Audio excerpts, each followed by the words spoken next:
Just wanted to rile you up. You got something. What are you talking about? Positivity. That's what fandom's about, right?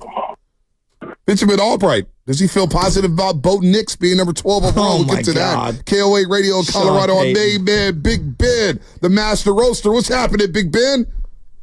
Hey, man, you guys know I love you like Kyle Shanahan loves white skill position players. Congratulations on drafting Yak Harlow there. I'm looking forward to seeing how he works out. Hey, Yak Harlow, he might be a player, though. Like, I'm not going to lie. When they drafted him yesterday, Ben, I said, my daughter was in the room. She's only 3. I let out a couple F-bombs. Like, what the heck? And you had the Texas guy up there, Mitchell. But then you start listening to C.J. Stroud, Steve Smith. We just had Herm Edwards on. And I wore myself up to it as long as Aiyuk and Deebo are part of the equation. What'd you have Ricky Pearsall at on your big board? I had a pretty high. I really like him a lot. And I'll tell you what, like he's a great football player, but he's more athlete than football player right now. And if you really want to get an idea of what he brings to the table, don't watch the tape on him in football. Go watch the basketball videos of this dude playing. He is a phenomenal athlete. So you're going to have a lot of fun watching him out there on the field showcasing that athleticism. Maybe the Warriors could use him. I mean, jeez. I'm Bonte Hill, and we got Pretty Ricky coming on the postgame show. We got Slick Ricky Pearsall. Hey, talk about your athletic ability. 42-inch vertical. What's going on? Like, you're tapped in on all these things. I mean, nobody has better insight than you. There's a lot of rhetoric just locally. Aiyuk. I mean, these are the reporters that are covering the team on a daily basis. Aiyuk on the block. They're fielding calls. And then all of a sudden yesterday, Deebo's on the block. What's real? What's not? What do you think is happening right now? What I think is happening is they want to get cheaper in the wide receiver room, and that's an economic reality in the NFL. It's difficult to field a quality team while paying 2 receivers, at a high level. It can be done, but it's difficult to do. And so if you're going to do that, you need to explore all your options. Is this the best move for the football team? Can we maybe recoup some draft capital, get a little cheaper here, spread the money somewhere else? We got to prepare for a Brock Purdy contract coming up a couple of years. So it's going to be, it's one of those situations where you're just trying to get the lay of the land and get your options. And teams have been calling. The Steelers called about Aiyuk and Deebo. I mean, you've had the Jags call, the Colts call. You've had teams calling about it. So it's incumbent on you as a team to, do the best business decisions for your team that you can. You got to take those calls. You got to listen to them. And if the right offer is there, you got to take it. Is the league higher on Aiyuk than Deebo? Because Deebo's so unique in the way that he plays the game of football as opposed to Aiyuk. What is the league higher on? Like Pittsburgh, for example. Were they higher on Aiyuk or Deebo? Well, see, it's funny you mentioned them because I would say they're the one team that's on Deebo. I know they called about Aiyuk, but like Arthur Smith with Deebo, with that kind of Cordarrelle Patterson, that hybrid running back, wide receiver role that they can move him out to the slot and everything else. It kind of creates that for him. Brandon Aiyuk would be the higher rated receiver by most teams. He's just a better receiver overall. I would say Deebo's a better athlete, and I would say Aiyuk is a better receiver. So, given the amount of dead money, if they were to move Deebo, do you think he's likely to get traded today? I don't know that either's likely to get traded today. I just think the Niners are exploring the options. I think they're listening to everything and kind of, getting the pulse and the lay of the land. And that's what responsible general managers do. I mean, at the end of the day, it doesn't cost you anything to take phone calls. It doesn't cost you anything to listen. And then you sort of know where the lay of the land is. And then, as you get through the off season and you see teams maybe have some injuries or some other things happen, all of a sudden you're like, well, you know what? Maybe we can leverage this to our advantage for the next draft. So I think right now it's more exploratory. I doubt anything gets done today. I know the Patriots, and all that kind of stuff. I doubt anything gets done today, though. Wow. Yeah, I would love to see them keep Aiyuk, Deebo, and bring in Slick Rick and have them learn from them. I think that 3-wide set would be nasty. Juwan Jennings obviously is a factor in this equation. You still have Kittle and McCaffrey. Why not add more playmakers instead of subtracting one? And you could maybe hold off on the financials until next year, especially when it comes to Deebo. Now, you got to pay Aiyuk right away. You're not getting around that, but maybe if you want to move off of Deebo, you could do that next year. Overall, Benjamin, what's your overall thoughts on the draft? 14 offensive players taken with the first 14 picks. That's an NFL record. 6 quarterbacks go to top 12. That hasn't happened since 1983. What's your overall thoughts on the first round and how it played out yesterday?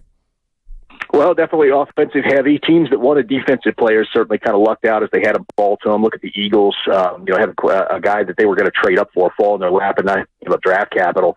So, the NFC, again, side eye on the Eagles and shaking their heads. But, the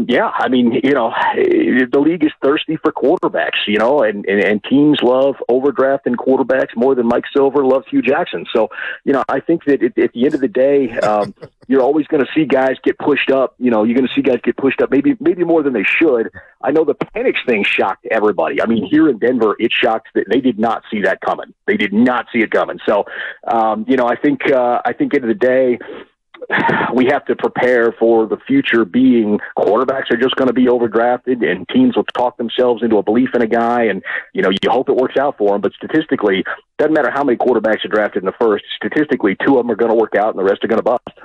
You've been in this industry a long time. And I just want to know, if we're being fully transparent, do you believe, because I have this hypothesis, this is going to sound insane, that certain people are used because they're, they want to write anything they hear. Certain reporters, certain sources or whatever are used to put stuff out into the ethos to be able to create misdirection. Whether we're going to, hey, we want them to think we're trading this guy, but we're really going to draft that guy and keep everyone off the scent. How often does that happen? It happens quite often.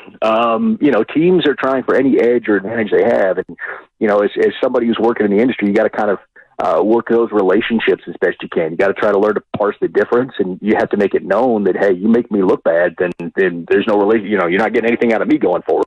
So you have to provide value in an effort to keep them providing value to you. I know one of the national guys, one of the main national guys who was on TV, last night, all that kind of stuff. We had a conversation this morning, and he was talking about that. He was talking about Sean Payton straight came and told him we would trade Pat Surtain to go up and get J.J. McCarthy. J.J. McCarthy was QB5 on their board. They weren't even trying. That was not even a thing.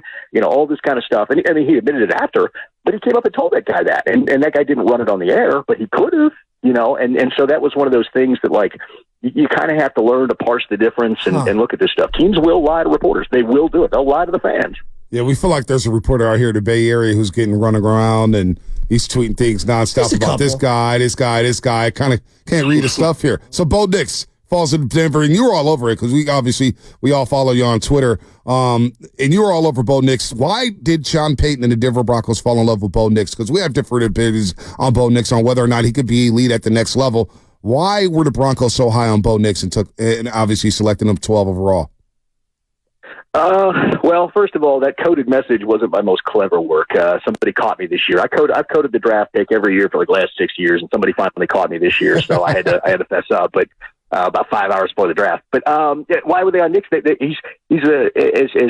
talked to Dan Lanning, the head coach at Oregon there, I don't know, 4 or 5 days ago, and he said Bo's a supercomputer. He's going to remember everything you throw at him. Doesn't matter what you throw at him, he's going to remember it. The question is, him going out there and executing and all that kind of stuff. And, he wasn't asked to do certain things at Oregon, but that doesn't necessarily mean he can't do it. Right. I think they went up there and they said, look, this guy's got a ton of starts, 61 starts in college football, which is a record. He's got a ton of experience. He comes in here. He's a no-nonsense football guy. He's already married. I mean, he's 24 years old. He's already married, all that kind of stuff. We don't have to worry about it in the off-field. He's got the brain to be able to handle it. He's got the tools. Now, can we turn him into what it is that we need to turn him into? And, I think they can. I think he compares more favorably to a Derek Carr than anything else, but that's not necessarily a bad thing. Sean Payton with Derek Carr could probably win you some playoff games. So, at the end of the day, I think that I don't know that he's going to be a game breaker. He's never going to go toe to toe with Mahomes as a top quarterback in the league. But will he be a starter in this league for 8 years? Sure. Yeah, Benjamin, my particular opinion, I've hated Sean Payton for a long time. I think he's the Doc Rivers of the NFL. He won a championship a millennium ago, and he's been feasting off it ever since, and I find him to be insufferable. He's trying to rewrite history, too, with we were going to take Patrick Mahomes right after the... Oh, my God, dog, then you didn't do it. Am I wrong? Yeah. No, you're absolutely right. And to be fair, I feel the same way about him. At the end of the day, I think he's a good coach. I don't think he's a great one. He got dragged to one Super Bowl by a top 5 Hall of Fame quarterback, and then he quit on his team after he ran up the credit card in 2021 to the point where they couldn't get a replacement for him, and the credit card was maxed out. And, I think he's a good coach, but I think he's a John Fox of offense. He's a guy who's good enough to get you there, but he's not going to. He's not going to do much more than it. So, and I think there is revision. I know there's revisionist history with the Mahomes stuff, but which everybody does. Because I remember, like, I believe it or not, that was one I was dead on. I mean, I loved Mahomes. I was like, this guy, he could be the next Favre, which I was underselling at that point. And I remember everybody who loved Mahomes that didn't back then, and how that has changed now. That's not to say I've made mistakes. I was all over Paxton Lynch, and that guy was a bum. But right. at the end of the day, I think the revisionist stuff on Mahomes, they need to leave that alone because there's so many people that know better. No doubt. Even when John Lynch is like, hey, we're at Mahomes Pro Day, and I told Kyle, hey, look. This guy we might want to rewrite our draft board. It's like, probably just better than left unsaid. Say that. Yeah, let's not do that there. Who's the best available here in round number 2? Is round 2? What are we going to see happen here? There's some good names on the board here as we start round 2 today, 4 o'clock West Coast time. Yeah, I think there's some interesting names out there. I mean, you've got the huge tackle out of Houston, Patrick Paul. You've got Cooper DeJean. I expect DeJean to wind up in Washington. We'll see if that works out. You get the wide receiver at Oregon, Troy Franklin. Yep. I think he's going to the Bills. We'll see. Joe Brady recruited him back when he was in high school, of course, the offensive coordinator at the Bills. So we'll see if that works out. There's one guy that's slipping right now. People keep asking me questions about that, Adonai Mitchell. Yeah, what's up? I think he's going to keep slipping. He's a diabetic, and he doesn't exactly manage that very well. And I think teams are concerned about that. So I think you can see him continue to slip a little bit. Wow. I'd love to get him late second round. We got some doctors out here in the Bay Area can help him out. We'll get some 24-hour treatment for him. If you had to get, we're good. If you had, like, based off the intel that you've gotten, if you had to guess a little here, quiet day for the Niners? You think they're wheeling and dealing? Because I wanted to see them walk away with 3 or 4 players, first, second, and third round. And it just, I don't know. I don't know what they're going to do here. I thought they'd be a little more active. Yeah, I mean, I think they've got some targets that are their guys, and I think that's what they're going to be doing. You see a little bit of movement, but I don't know about the number, the volume, like the number of guys, strictly because they just don't have the open roster space. So, if you're burning picks on taking a bunch of guys that aren't going to make the squad, what are you doing to begin with?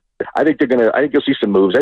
They'll have a concentrated group of guys they like, and then I think you'll see them try to move some picks into next year to keep the capital rolling forward. Benjamin, keep up the great work, man. Always love following you, man. You're always good to us here on the Morning Roast, man. KOA Radio in Colorado. Benjamin Allbright, plugged in on all things NFL, Broncos. It doesn't matter. He's plugged in. Ben, have a good weekend, man. Enjoy the rest of the draft. You guys as well. Absolutely. Benjamin Allbright, man. He's really tapped in. And